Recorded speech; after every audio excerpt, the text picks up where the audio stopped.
My name is Tristan Long. I'm an associate professor in the Department of Biology at Wilfrid Laurier University. When I started off with active learning, I was initially somewhat timid about it because I wasn't sure how eager students would be for this approach.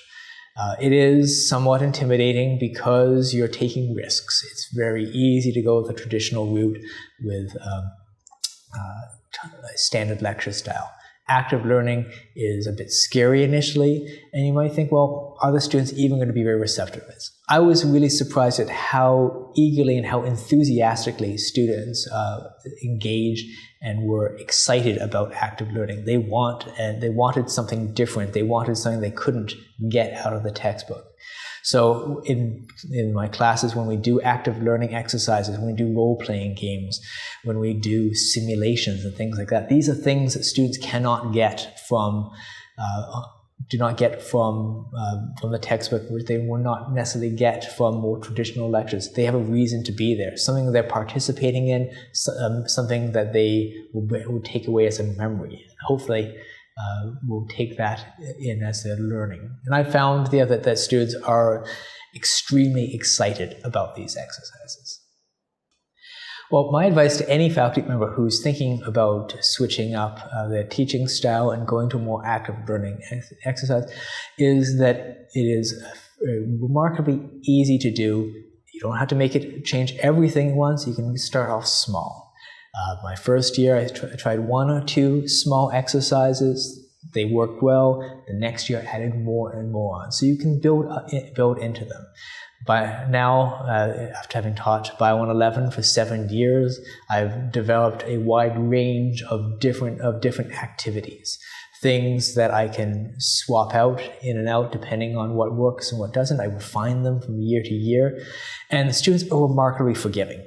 That's the other thing that's really good. That sometimes these exercises I've made don't go as well as I predicted. In my mind, it's easy to sort of think about how they might go. But in the real world, when you're teaching it, they don't always go as well. But students are very understanding. They're understanding of it, and they do understand what you're trying to do. So don't get discouraged if they don't work out because you can fix them. I designed this exercise that has a class of 400 students.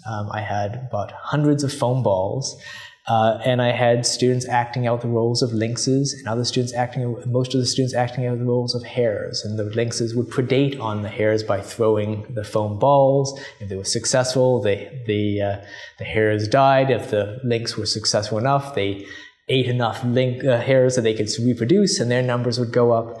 And we used our clicker system, our personal response system, to sort of collect data from generation to generation and see how these two different species populations fluctuated over time.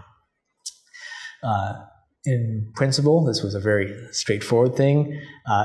Of course, in reality, you put a couple hundred students in with foam balls and throwing around. It got a little bit out of control, but I learned a lot about it. We still got some useful data out of the exercise. I got some good feedback from students as ways to improve it. And so I'm really looking forward to next year in refining those protocols of that teaching to sort of make it a more effective exercise. I have students that come up to me at graduation and say, I remember an active learning exercise we did in first year, and I still remember why we did it. I still remember what it means.